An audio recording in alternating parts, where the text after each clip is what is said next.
Olá, pessoal. Na aula de hoje eu vou falar um pouquinho sobre as intervenções, alguns princípios gerais das intervenções no transtorno de estresse pós-traumático.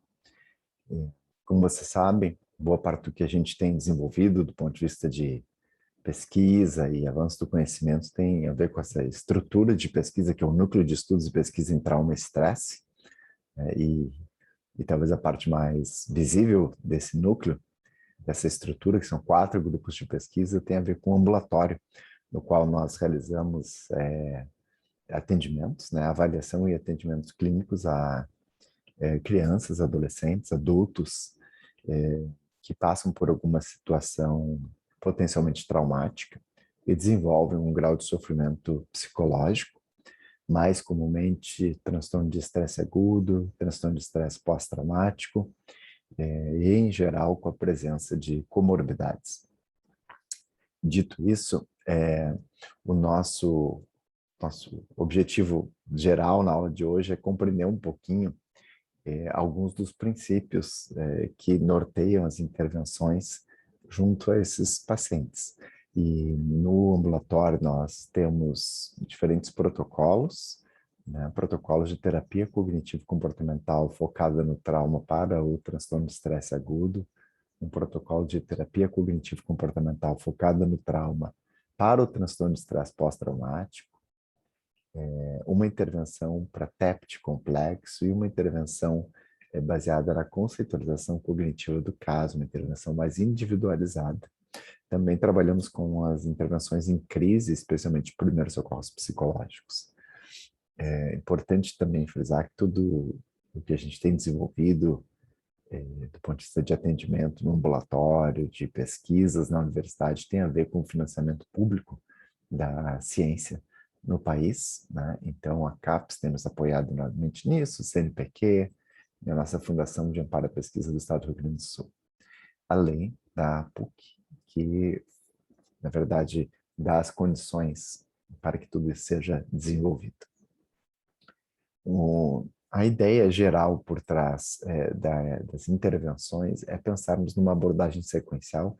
Isso tem a ver, basicamente, com uma ideia, né, sobre como que as pessoas reagem frente à exposição a um evento estressor potencialmente traumático e do que acontece no processo normal de recuperação das pessoas. Normalmente, um grande número de pessoas vai exibir um grau importante de sofrimento e prejuízo no funcionamento do dia a dia, quando exposto, quando tem um grande número, quando exposto a um evento estressor potencialmente traumático. À medida que o tempo passa, ou seja, após os primeiros dias, as primeiras semanas, esse sofrimento diminui, né? Essas reações, que são aquelas reações mais imediatas, vão diminuindo. E aí vai ficando mais evidente o processo daqueles que vão se recuperando, né? E do processo daqueles que eventualmente vão para uma trajetória um pouco mais crônica de apresentação destas reações, e aí nós começamos a falar então de sinais e sintomas que vão caracterizar uma síndrome.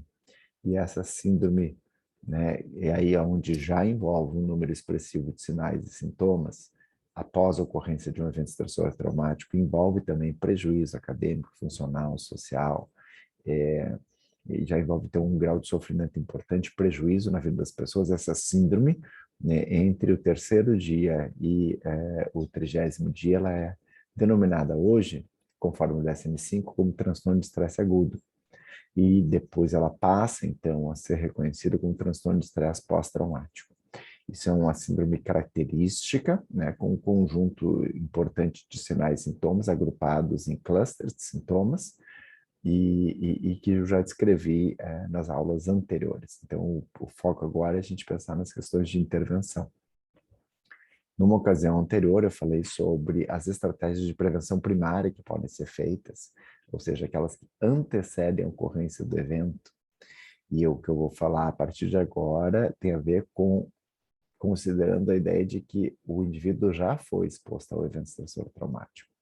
Então, aqui nós podemos falar de uma intervenção nas primeiras horas, né, nos primeiros dias, depois um outro protocolo para o estresse agudo e um outro protocolo para o estresse pós-traumático. Tudo isso tem a ver com uma consideração geral sobre como se dão os processos de memória e os mecanismos que levam, então, à recuperação ou ao adoecimento dos indivíduos. Tá? No que se refere aos primeiros socorros psicológicos, existem diferentes nomenclaturas para isso e também diferentes protocolos. Tá? Eu vou apresentar aqui os dois mais conhecidos. Um deles, que é da Organização Mundial de Saúde, que está disponível em português através da Organização Pan-Americana de Saúde, OPAS, e um outro protocolo que é aquele desenvolvido conjuntamente pelo Centro Nacional de Estresse Pós-Traumático nos Estados Unidos e o Centro Nacional ou a Rede Nacional de Estresse Traumático na Infância, também nos Estados Unidos. Existem outros protocolos, da Cruz Vermelha, entre outros, que são bem comuns e utilizados no mundo inteiro. O protocolo da Organização Mundial de Saúde tem a ver com esses princípios de observar, escutar e aproximar ou conectar o indivíduo à sua rede social, sua rede de apoio. O protocolo do Centro Nacional de Transtorno de Estresse Pós-Traumático, nos Estados Unidos, também tem a ver com passos que são muito próximos a esses descritos pela Organização Mundial de Saúde, né? E ambos os protocolos visam aquela intervenção imediata após uma situação de catástrofe, ou após uma situação extrema. Né? Nós temos utilizado e adaptado esses protocolos para diferentes contextos e diferentes necessidades de intervenção no Brasil, né? E talvez a parte mais pública disso tenha sido a nossa intervenção de primeiros socorros psicológicos que ocorreu após o incêndio da Boate Kiss em Santa Maria, e nós publicamos ainda em 2013 um relato da intervenção tentando aí descrever todos os passos que foram feitos. Hoje em curso, nós temos 2 estudos, um que visa utilizar o primeiros socorros psicológicos no contexto de intervenção na assistência estudantil, né, nas universidades públicas no Brasil, e um outro estudo que visa, então, adaptar os primeiros socorros psicológicos como uma intervenção dentro de um protocolo da Cruz Vermelha que chama Acesso Mais Seguro, adotado no município de Porto Alegre. Então, é um convênio, né, entre a Prefeitura Municipal de Porto Alegre e a PUC do Rio Grande do Sul, onde nós fazemos a capacitação e as intervenções ligadas aos primeiros socorros psicológicos para profissionais de saúde atuando aí na saúde pública no nosso município. Então, são 2 estudos em curso no momento aqui no nosso grupo. Tá? O que eu vou agora abordar, e aqui quando a gente fala, então, dos primeiros socorros psicológicos, é uma intervenção, mas não é uma psicoterapia. E o que eu vou abordar agora tem a ver, então, com intervenções mais formais, caracterizadas, na verdade, como psicoterapias, como tratamentos psicológicos. E a primeira coisa que eu vou falar é terapia cognitivo-comportamental focada no trauma para o transtorno de estresse agudo. Hoje, no nosso ambulatório, nós fazemos um conjunto, um protocolo que tem a ver com 6 sessões. Essas sessões, elas envolvem, cada sessão tem uma duração de 90 minutos, né? E a ideia é fazermos, né, pelo menos 1 ou 2 sessões por semana, de tal forma que se busca a redução de sintomas, então se busca prevenirmos que esses indivíduos desenvolvam transtorno de estresse pós-traumático. Então, o protocolo geral segue esta abordagem, né? Na primeira sessão, nós trabalhamos com psicoeducação, com treino de respiração diafragmática, fazemos a proposta de algumas tarefas de casa que deve ser realizada, então, entre a primeira e a segunda sessão. Uma delas é o treino de respiração diafragmática, a outra é a descrição do evento por escrito, o paciente relata o evento por escrito. Daí, na sessão 2, nós já começamos com a exposição imagística, né? Então, é uma terapia de exposição prolongada, com respiração diafragmática, e começamos a trabalhar já com técnicas de reestruturação cognitiva. Tá? E a outra tarefa, então, da sessão 2 para 3 é ouvir a gravação em áudio da parte da consulta que tem a ver com a exposição imagística. Tá? Então, quando a gente faz a exposição, a narrativa, né, pede para o paciente narrar o evento estressor, a gente registra isso em áudio e pede para o paciente, então, como a tarefa de casa, além das demais, ele ouvir o relato do trauma, né, ouvir a própria narrativa do trauma. Na sessão 3, nós começamos, além da exposição, do treino de respiração e da reestruturação, nós já fazemos a psicoeducação sobre a exposição em vivo, e que é aquela exposição situacional que o paciente faz entre as sessões. Estabelecemos a hierarquia, e aí, além das tarefas de casa solicitadas na sessão 2 para 3, da 3 para 4, nós adicionamos que ele possa se expor, então, na exposição situacional entre as sessões, para os primeiros itens da hierarquia de exposição. Na sessão 4, nós avançamos, né, com a exposição imagística, a estruturação cognitiva, algumas outras técnicas adicionais de manejo da ansiedade. Depois entramos na sessão 5, ela é basicamente, né, igual à sessão 4, e na sessão 6, aí nós finalizamos a parte de exposição, fazemos uma comparação da sintomatologia do paciente, trabalhamos as técnicas finais de estruturação cognitiva e prevenção à recaída. Tá? Então, esse é o protocolo geral da TCC, focada no trauma para tratamento de transtorno de estresse agudo no nosso ambulatório. Quando nós nos movemos, então, para aqueles pacientes com uma apresentação mais crônica, e nós já estamos falando do transtorno de estresse pós-traumático, o que eu vou mostrar alguns princípios gerais, e depois eu vou falar um pouquinho da intervenção que fazemos no nosso ambulatório. Então, primeira questão importante aqui do ponto de vista dos princípios gerais, né, é saber que o que nós vamos apresentar na aula de hoje funciona. Né? Então, é algo importante, porque é importante a gente ter segurança, né, de que nós estamos fazendo uma técnica que ela é baseada na melhor evidência disponível. Então, quando nós olhamos o guideline, né, o Clinical Practice Guideline, para o tratamento do transtorno de estresse pós-traumático da Associação Psicológica Americana, isso foi publicado em 2017. Quando nós olhamos o guideline do NICE, né, do National Institute for Health and Care Excellence, no Reino Unido, isso foi publicado em 2018. E quando nós olhamos, né, a metodologia, as recomendações da International Society for Traumatic Stress Studies, referente à prevenção e tratamento, né, os guidelines de prevenção e tratamento para TEPT, que foram publicados, então, em 2019, quando nós olhamos para esses para esse conjunto, né, que envolve 3 orientações, 3 diretrizes, né, sejam elas de sociedade, sejam elas de órgãos públicos, isso sugere fortemente que a TCC focada no trauma é o tratamento de escolha, o padrão ouro, né, para a intervenção no transtorno de estresse pós-traumático. Tá?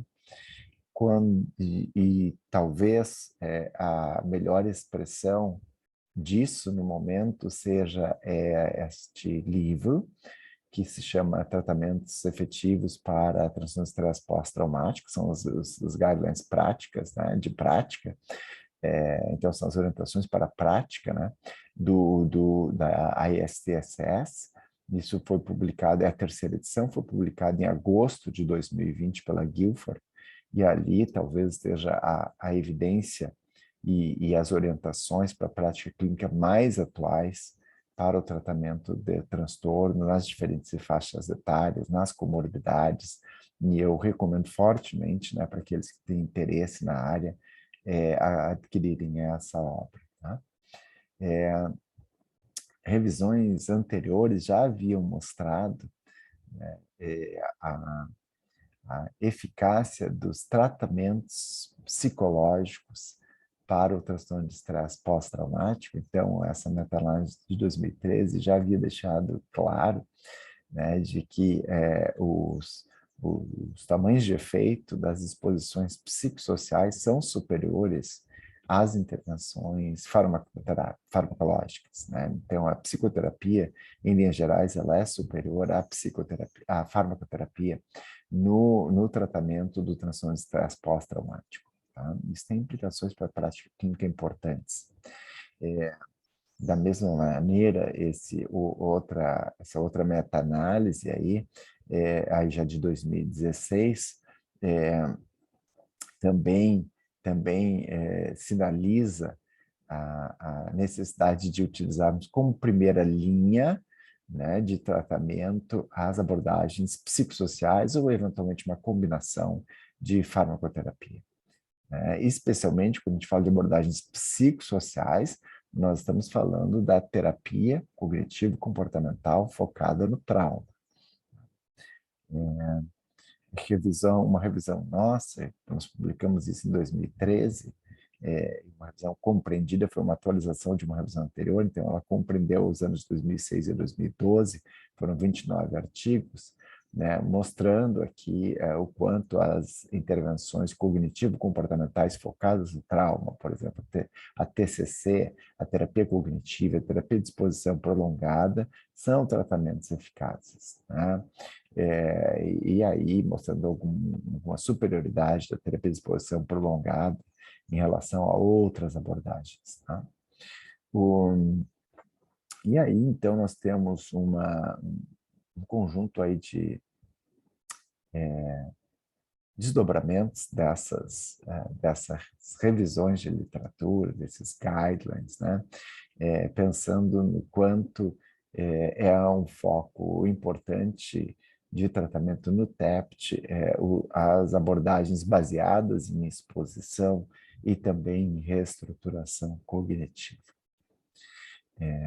Isso tem a ver, possivelmente, com a compreensão sobre como se dão os processos no transtorno de estresse pós-traumático, o processamento da informação no sistema, no transtorno de estresse pós-traumático. Isso tem a ver com uma ideia de que nós temos aí dois sistemas de raciocínio, um sistema mais associativo, mais automático, ou seja, de menor controle voluntário, e um sistema mais baseado em regras, mais deliberado, onde a informação está mais organizada em termos conceituais e geralmente em termos de proposições verbais.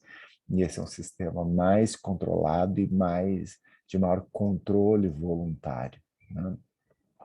E aí nós temos, então, um desdobramento disso, onde as abordagens baseadas em reestruturação cognitiva possivelmente até afetam mais esse sistema de proposições verbais, é um sistema mais controlado, e é onde nós temos as abordagens baseadas em exposição, afetando predominantemente mais esse sistema de menor controle voluntário, mais associativo, de maior processamento na forma de imagens ou outros inputs sensoriais. Tá? Então, quando nós pensamos aí nos tratamentos, né, nas abordagens em TCC, a ideia é muito provavelmente combinarmos algo que tem a ver com as abordagens baseadas em terapia de exposição prolongada, mais notavelmente, e as abordagens baseadas em reestruturação cognitiva, que são aquelas que emergem mais da área da terapia cognitiva, né?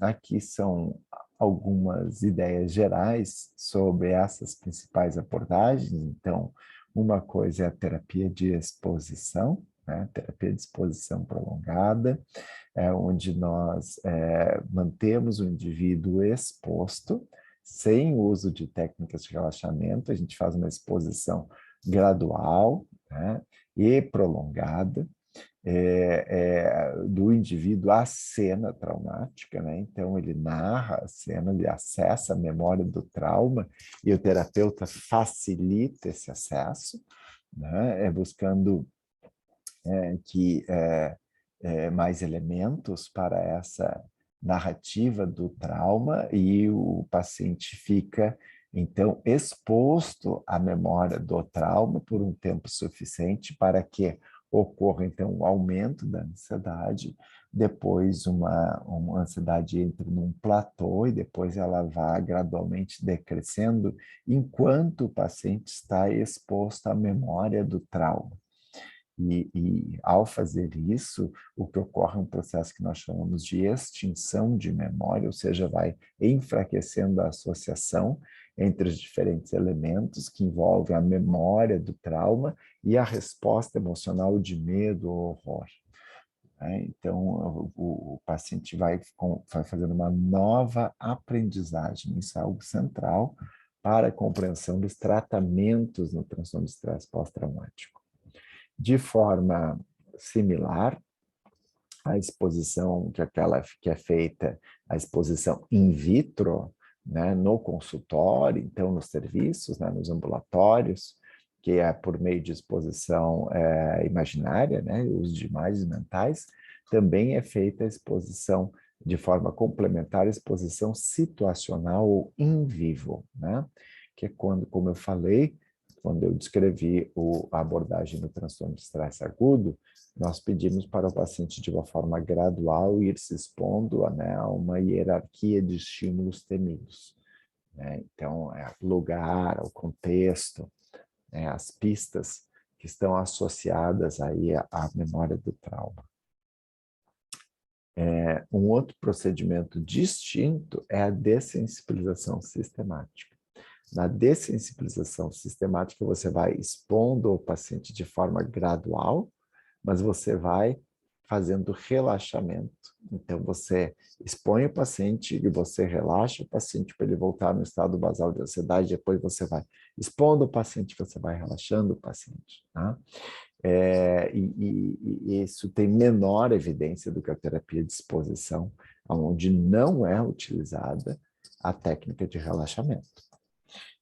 Por fim, na terapia cognitiva, é a ideia central de que não é o evento, mas é a interpretação do evento, né, o significado que o indivíduo faz sobre aquilo que ele passou e as memórias associadas ao evento que produzem aí o sofrimento. Então, as técnicas têm a ver com você identificar distorções no pensamento, né, no conteúdo e no processo do pensamento, você poder reestruturar alguns desses significados, você poder reorganizar esses significados. Do ponto de vista do tratamento formal para o TEPT, você trabalha com um processo que se chama atualização de memória, né, um memory update, né, que é um processo, uma abordagem descrita em maiores detalhes pelo grupo da Anke Ehlers e do David Clark, no Reino Unido.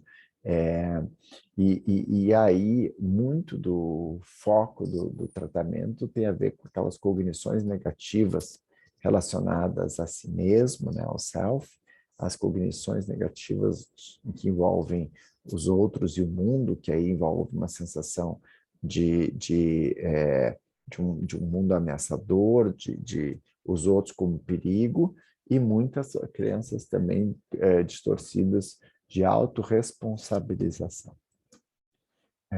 O modelo cognitivo, ele é utilizado também, né, do ponto de vista da conceitualização cognitiva do transtorno, né? Então, nós socializamos o paciente, psicoeducamos o paciente à hipótese de mediação cognitiva e ao modelo cognitivo, né? E quando nós, então, definimos a escolha das técnicas, isso tem a ver com a compreensão que nós fazemos do paciente, ou seja, a conceitualização cognitiva daquele caso, com os objetivos da terapia, com os recursos disponíveis, e isso, então, orienta a escolha das técnicas. Tá?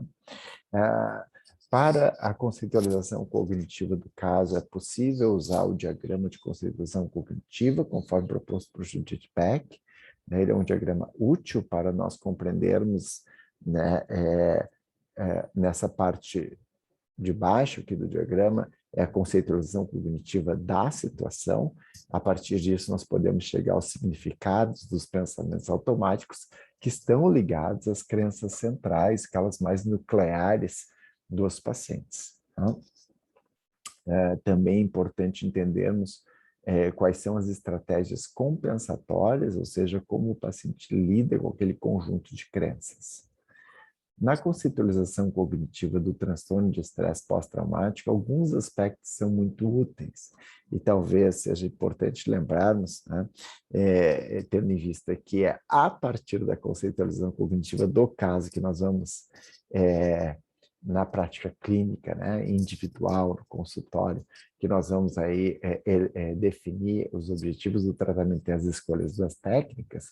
Então, você fazer uma boa conceitualização cognitiva é fundamental para você, né, tratar adequadamente, né, de uma forma personalizada, aquele indivíduo que está na sua frente.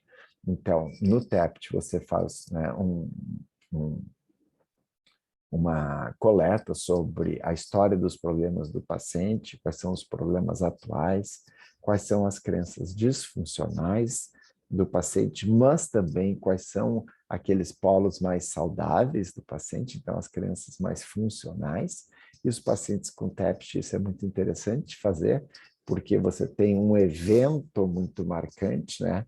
Especialmente nos casos de exposição a um estressor único, né? Então, você tem um evento muito marcante, você tem aí gatilhos que agravam, né, os sintomas dos pacientes, e você também tem contextos e situações que melhoram os sintomas dos pacientes, quais são as estratégias desadaptativas de coping e estratégias desadaptativas de regulação emocional, e quais são as estratégias adaptativas que o paciente utiliza, que experiências, né, que tipo de aprendizagem contribuiu para a formação destas crenças disfuncionais, especialmente aquelas sobre self, sobre outros, né? Qual é a sua hipótese de trabalho, ou seja, quais são os fatores que predispõem, quais são os fatores que precipitaram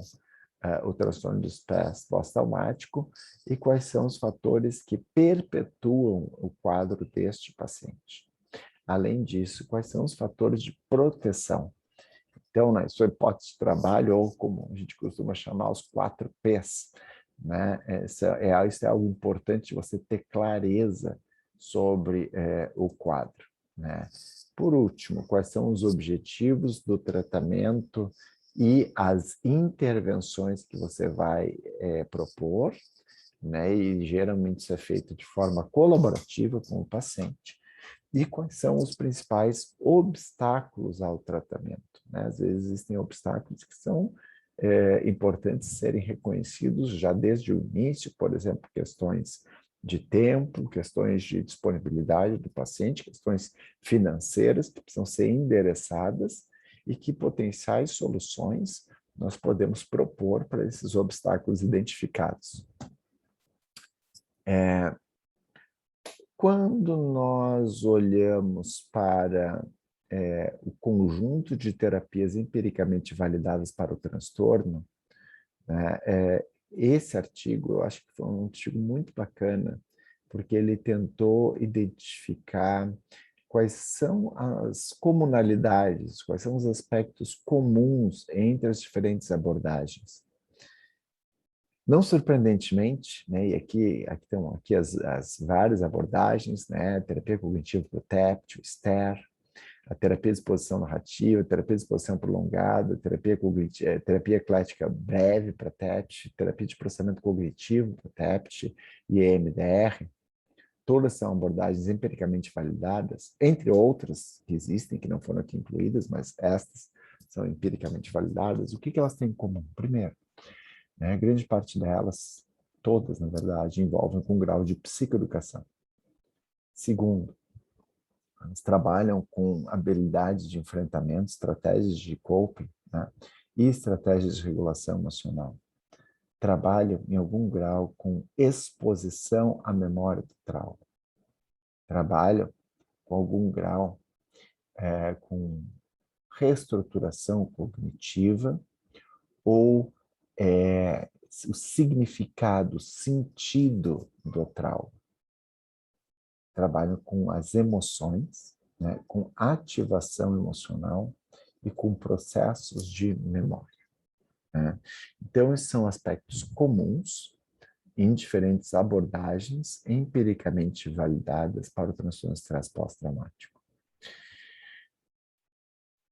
Numa perspectiva geral, do ponto de vista de abordagens para o transtorno, né, aqui estão colocados vários elementos que podem ser incluídos numa abordagem bem-sucedida para o TEPT. Então, relembrando a psicoeducação, estratégia de adesão ao tratamento, exercícios de regulação emocional, abordagem de exposição à memória do trauma, reestruturação cognitiva do significado e prevenção à recaída. Especialmente psicoeducação, exposição, reestruturação cognitiva são centrais na abordagem, né, na TCC focada no trauma para o tratamento do transtorno de estresse pós-traumático. O que eu vou mostrar agora é o que nós fazemos no ambulatório do Núcleo de Estudos e Pesquisa em Trauma e Estresse, e eu vou fazer isso de uma forma mais breve, né? Porque aqui nós estamos falando, então, de princípios gerais. É um protocolo de 13 sessões. Nós temos as sessões iniciais, onde nós trabalhamos com a psicoeducação ao transtorno de estresse pós-traumático e o modelo cognitivo do transtorno de estresse pós-traumático. São a partir de algumas atividades que nós fazemos com os pacientes, né? Nós trabalhamos justamente as questões de psicoeducação. Então, por exemplo, o paciente tentar identificar quais são os sintomas que ele ou ela tem de transtorno de estresse pós-traumático, como que isso se relaciona com a ocorrência de um evento traumático. Esse link causal nem sempre é algo claro para o paciente. Se possível, incluir também familiares neste momento de psicoeducação e depois algumas tarefas de casa, né? Depois, na sessão 2, ainda na perspectiva da psicoeducação, a gente trabalha com o modelo do Ellis, do ABC, e já introduz o modelo cognitivo, o que são os pensamentos automáticos, né? Então, a gente já introduz aqui o registro de pensamentos disfuncionais. Também na sessão, a gente introduz as questões de respiração diafragmática, tá? E aí nós fazemos uma breve reavaliação após a segunda sessão.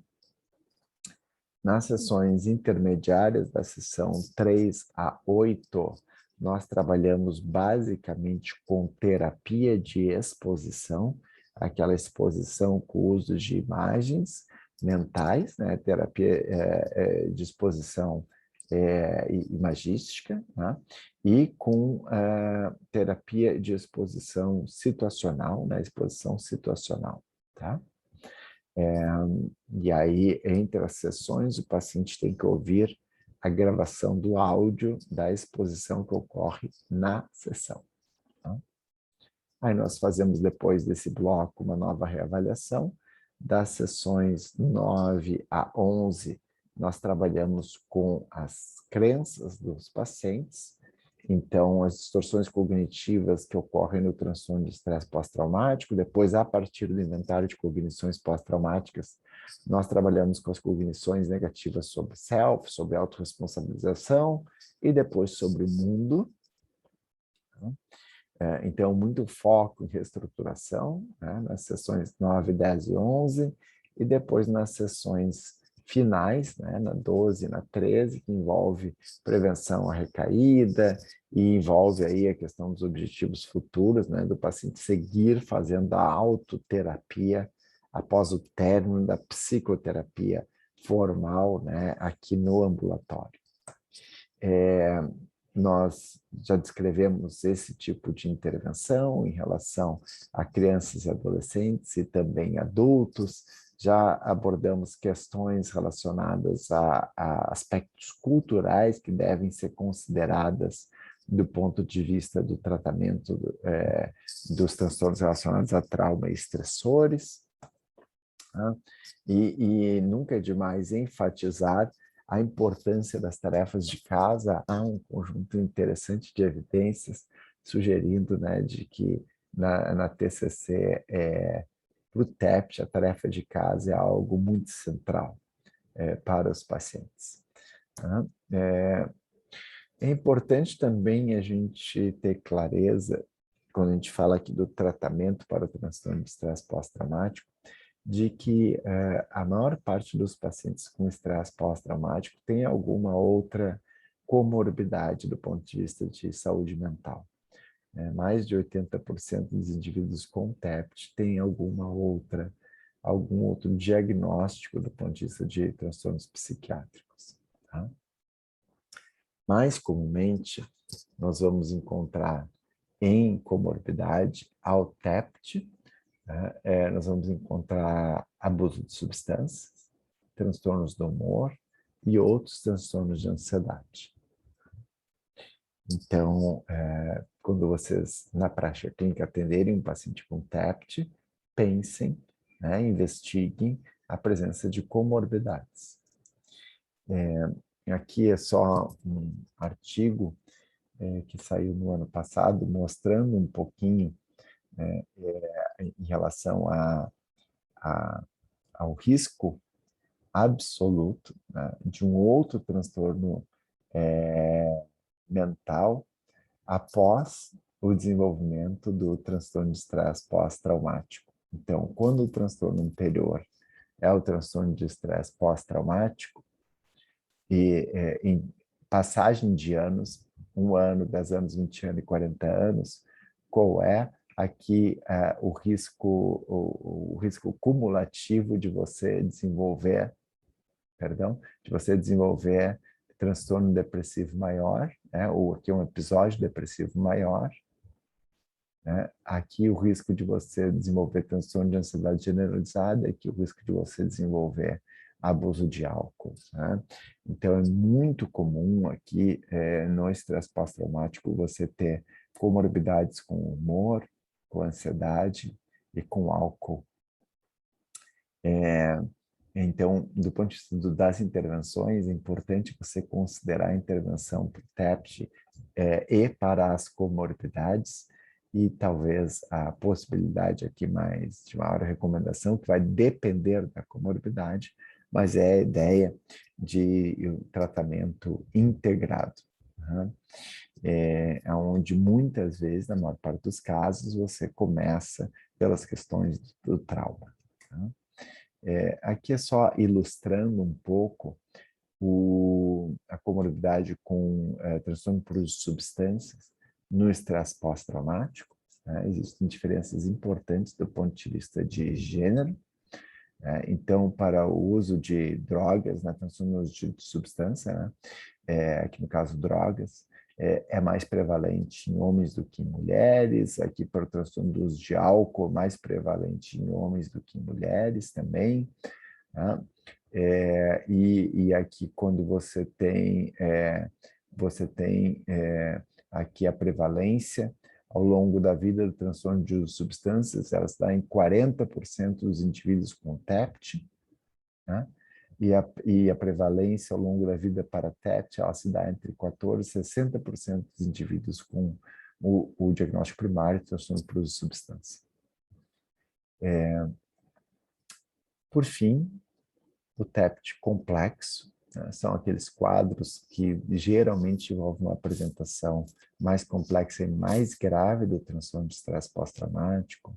Geralmente, quando a exposição ao trauma acontece de forma repetida, na maior parte das vezes, quando acontece isso ao longo da infância e adolescência, mas também de forma repetida ao longo da vida, ou especialmente situações muito severas de exposição, né? E o que a gente vai encontrar no transtorno de estresse pós-traumático? Complexo, tá? Além dos sintomas primários do TEPT, uma outra constelação aí de sintomas.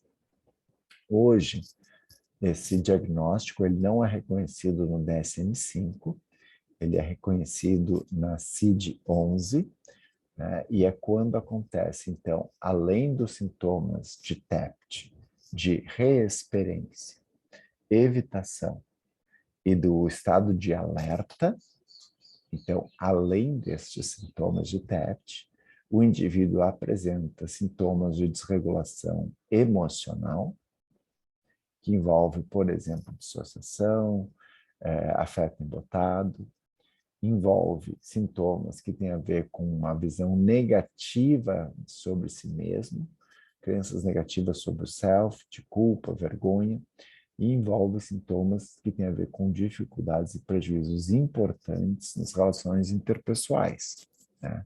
Do indivíduo não se sentir próximo aos demais, dele experienciar desesperança nos relacionamentos. Então, aqui o TEPT complexo, além dos sintomas de TEPT, envolve essa outra constelação aqui de sintomas mais complexa, né? E com maior prejuízo, obviamente, com maior prejuízo funcional do que o TEPT. Tá?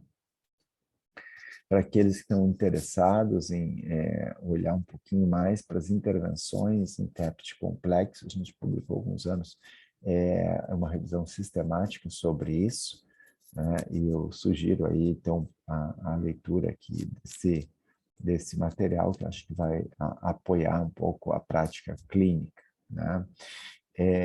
Do ponto de vista de intervenção para o TEPT complexo, algumas recomendações envolvem aí a construção de uma relação de confiança, visando justamente estabelecer um vínculo melhor, tendo em vista que esse prejuízo nas relações interpessoais é muito notável nos indivíduos com TEPT complexo. Tá? Algumas questões em relação à estabilidade emocional e à segurança dos pacientes é importante também, né? E podem aumentar aí o sucesso da intervenção. E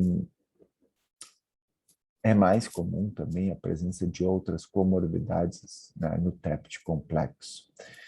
Muitas vezes, na prática clínica, esses indivíduos são diagnosticados com 3 ou 4 transtornos mentais diferentes, quando, na verdade, essa apresentação de sintomas do paciente poderia ser caracterizada como um único diagnóstico, que é o TEPT complexo, né? Finalmente, há aí essas questões de dissociação, desregulação emocional e essas distorções na percepção do self são fundamentais de serem endereçadas na intervenção. Para concluirmos, é importante dizer que quando nós lidamos com pacientes com trauma, nós, terapeutas, também acabamos sendo impactados, muitas vezes, por este relato. Existem várias maneiras de abordarmos os efeitos disso em psicoterapeutas, né? A ideia de traumatização secundária tem a ver com o fato de que, muitas vezes, quando nós somos expostos as situações através do relato dos pacientes, nós começamos a experimentar emoções intensas e negativas e podemos até mesmo experienciar sintomas de TEPT, né? Então, sintomas pós-traumáticos em nós mesmos, terapeutas. Tá? Então, isto é algo importante de nós considerarmos na intervenção junto a esses pacientes, porque nós podemos, eventualmente, de forma inadvertida, tornarmos as nossas intervenções terapêuticas menos eficazes ou até mesmo prejudiciais, né, junto aos nossos pacientes. Né? Então, a traumatização secundária, esse sofrimento que ocorre aí pela exposição ao relato do trauma dos pacientes pode prejudicar o nosso julgamento e o nosso desempenho. Né? Isso também tem sido utilizado, né, outros termos nisso na literatura, e um artigo interessante para isso foi ainda no início dos anos 90, né, falando de traumatização vicária, né, descrevendo justamente quando o terapeuta começa a experienciar intrusões, começa a experienciar evitação ou mesmo frieza emocional e distanciamento em relação ao paciente, tendo em vista a carga, né, emocional associada aí às memórias, né, e a narrativa que o paciente faz sobre a sua experiência traumática. E aí é importante, né, muitas vezes, quando a gente se dá conta de que, às vezes, essas questões de neutralidade, elas são, em algum grau, precisam ser, em algum grau, relativizadas, especialmente quando nós trabalhamos com indivíduos vítimas de violência interpessoal, quando nós trabalhamos com crianças vítimas de maus tratos, entre outras populações aí que nós atendemos na prática clínica. Bom, espero que vocês tenham aproveitado um pouco do que a gente conversou agora sobre os princípios de intervenção, né, no trauma, nos transtornos associados a trauma e estressores. Tá? E dúvidas gerais, seguimos esclarecendo. Sugiro que vocês também acessem as redes sociais aí do NEPT, possam encontrar nesses ambientes virtuais aí outras informações interessantes para a prática clínica de vocês. Muito obrigado.